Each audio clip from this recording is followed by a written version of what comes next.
spoke at the ASQ conference in Boston today, and we talked about some emerging global supply chain challenges in 2023. Broadly, there are 5 threats that are facing global supply chains, and the supply chain professionals. Threat number 1 is the coronavirus. Now, this has been around since 2020, and the post-coronavirus effects are still continuing and has caused a variety of impacts. First is global shortage of people to work and supply shortages across the board, including the semiconductor shortage that you may have read in the press. Secondly, spike in demand from economies juiced up by free money and easy money. You may have heard Ray Dalio talk about this, calling cash is trash last year, although he has reversed his position now.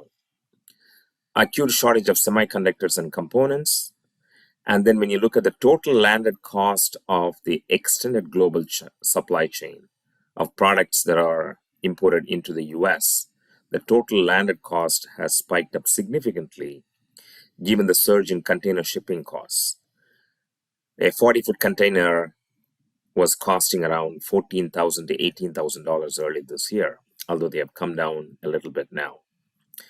So, although the raw material cost, which is variable, is a smaller portion, when taken together, the total cost of products coming from China are expensive.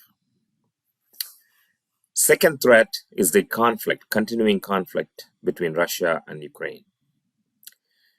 And the sanctions on Russia have started to strain supply chains. Shortage of commodities, oil and natural gas, and price spikes in energy.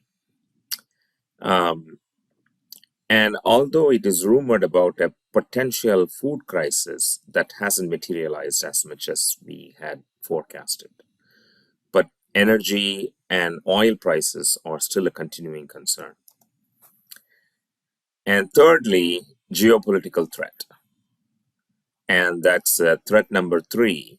And typically, this revolves around the 3 or 4 global powers, including Russia, China, and India. And Saudi also has joined this new axis of just say no.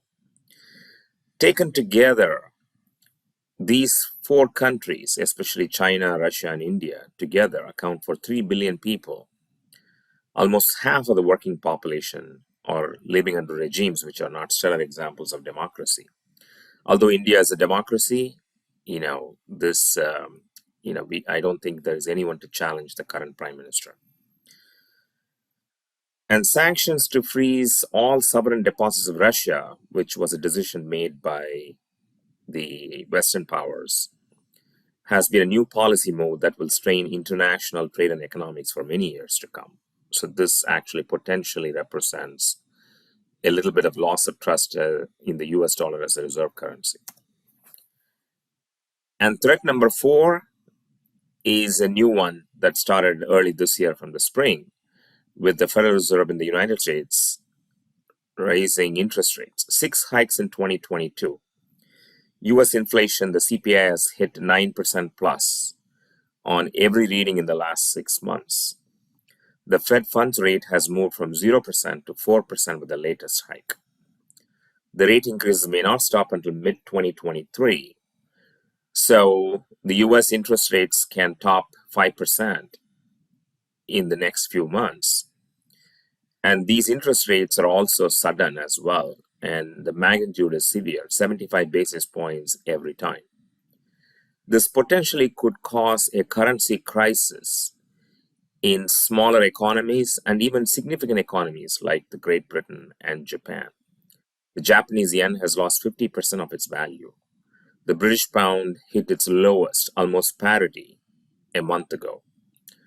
So this may result in potential global loan defaults as well next year, since most of the US debt as well as the International Monetary Fund loans are denominated in US dollars.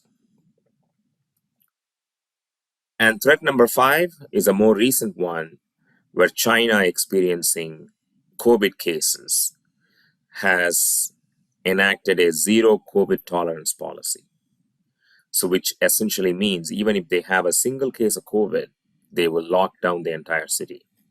They have conducted multiple total lockdowns this year with the emergence of new variants in China.